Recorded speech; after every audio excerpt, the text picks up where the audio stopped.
what's going on today, guys? So anyways, today's video is going to be a little different. Today we're going to be doing a video response to a friend's newest video. If you don't know who a friend is, he's a RuneScape video YouTube extraordinaire video maker. I'll go ahead and paste his video that he just uploaded today down in the bung bar as well. However, kind of really felt like doing a video response, which I pretty much never ever do. So anyways, the video that we're doing a response to is pretty much how a friend got a letter in the mail saying that he has to serve 9 months mandatory in his country's military in support of the whole Ukraine and Russia conflict happening right now in Europe. Alright, so firstly, if you're one of those tree huggers that feels that there should be no military, no government of any kind whatsoever, and if you're one of those tree huggers that believes that joining and serving in your military is a horrible thing to do, you can go and fuck yourself because you're a piece of shit. However, there is nothing wrong with wanting to serve in the military, because for the rest of your life you will be looked upon as being a veteran, and there is nothing better to have said and to tell your grandkids that you served in the United States Marine Corps, United States Army, United States Air Force, United States Navy, or any other military around the world that you may have served in. However, there is a difference between wanting to go down that path and choosing to go down that path and being told to go down that path. Because you don't have to serve your country in the military and fight battles overseas to serve your country. You can be a normal human being, you can be a law-abiding citizen, you can be a taxpayer and still serve your country. Yes, being a taxpayer sucks, but there are other ways to serve your country besides joining the military. However, there are countries around the world that force you to be in the military once you turn 18. And if you're a female, you serve 2 years. If you're a male, you serve 3 years. Such as one of the countries that I've been to, one of the nicer countries, is Israel. And the Israeli Defensive Force, if you're a female, you're serving 2 years at the age of 18. If you're a male, you're serving 3 years. However, the difference is that growing up your entire life, you are going to be preparing to be in the military and possibly being in combat. You will prepare yourself mentally and also physically. Back in 2006, right before I joined the United States Marine Corps, I spent my entire senior year physically and mentally preparing to join the Marine Corps. That's all I did for senior year. Nothing else. Very little video games, very little everything else. That's the entire year that I spent. However, getting a letter in the mail saying you are being told to do this for the next 9 months, that's a little different. And me personally, I can't imagine getting a letter in the mail saying, hey, for the next 9 months, you're going to be doing something dangerous when you probably never thought you would ever be doing this, and you're probably not mentally prepared and might not meet our physical standards.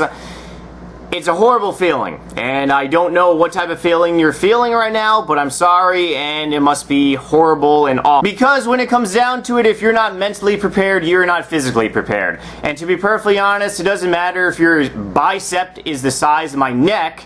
If you are not mentally prepared to do something, you will not be physically prepared. So anyways, a friend, I totally agree with what you're saying and totally understand.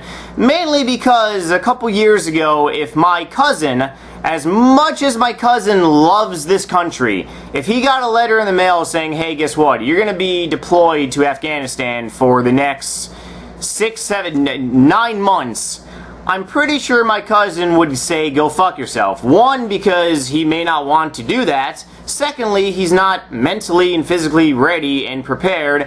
And thirdly, he has a life and he has other responsibilities and other stuff going for himself. So anyways, like I said, once again, I totally understand and totally agree with what you're saying. Because to be perfectly honest, 9 months of military service, that really doesn't make sense. Mainly because you're going to have to go through some type of basic training. You're going to have to go through some type of schooling of what job you're going to basically be doing. And it's not like being drafted during the Vietnam War back in the 70s when you had to enlist for 3-4 years. This is totally different. Being a mandatory military service for 9 months, you're probably going to spend about a third of those months actually being trained in whatever job you, or whatever stuff they're going to have you be doing, whether it might be something dangerous or it might be something just around in the office. However, regardless, being pulled from your normal life for 9 months when you weren't ready to do it, and you're not prepared to do it, and you didn't make the decision to join your military, it's really not right. And that's just really my personal opinion, and I'm pretty sure a lot of you guys pretty much feel the same way. And yes, what you said in your YouTube video was totally accurate. If you go away for 9 months, well then you're probably going to come back and your video views probably most likely will be cut in half. Back when I went on my last deployment back in 2011, I chose to pre-record over 1,400 videos. Even though I chose to pre-record 1,400 videos and have them uploaded while I was deployed, when I came back from my deployments, my video views were cut in half. And do you want to know why they were cut in half, a friend? Is because little kids on the internet have an attention span of cottage cheese. Yes, that's the reason why. It sucks, but it's the truth. And for you personally, you're a full-time video maker, there's nothing wrong with that. You rely on YouTube for your job, you know, there's nothing wrong with that whatsoever. If you go away for 9 months, your job is definitely going to be affected. So, me personally, I started YouTube when I was on active duty, and I got off active duty a couple years ago. I'm still in the reserves, I have my GI Bill, and any money I make on Twitch and also YouTube is on the side. It helps out a lot, but it's also money. It's not something I rely on full-time though. For you, in your situation, relying on full-time and going away for 9 months, that's going to be a killer. And another thing, a friend, I really can't imagine getting a letter in the mail saying you're going to be doing this job, or you may not even get to pick what you'll be doing for the next 9 months. Me personally, I had the luxury of picking what to join the Marine Corps as. Me personally, I went in as infantry, mainly because I love shooting shit and I love weapons. However, some people, they like going in as different types of stuff. Getting a letter in the mail saying you're going to be doing whatever we tell you to do for the next 9 months, whether you like it or not, you have to like your job even in the military. If you go in as something you hate, then you're going to hate your time in the military and you're going to hate the whole experience. However, if you get to choose, well, then it's going to make your time a little less frustrating here and there. But anyways, to sum this video up, like I said, I totally agree with what you're saying and what you're going to be doing. The only piece of advice I can really give to you is whatever you're planning on doing, do it quickly and never look back on your decision. I know you said in your video you're probably going to be going to Poland. That's great. My girlfriend is Polish. She says Poland is awesome and she wants to visit it someday. So who the fuck knows? We might see each other in Poland someday. However, guys, if you can do me a favor and send this video to a friend, which I'm pretty positive a lot of you guys already will, yeah, that's pretty much about it. Otherwise, a friend, like I said, hope everything works out for you. Sorry that this happened to you and stuff, but best of luck and maybe talk to you soon. Bye!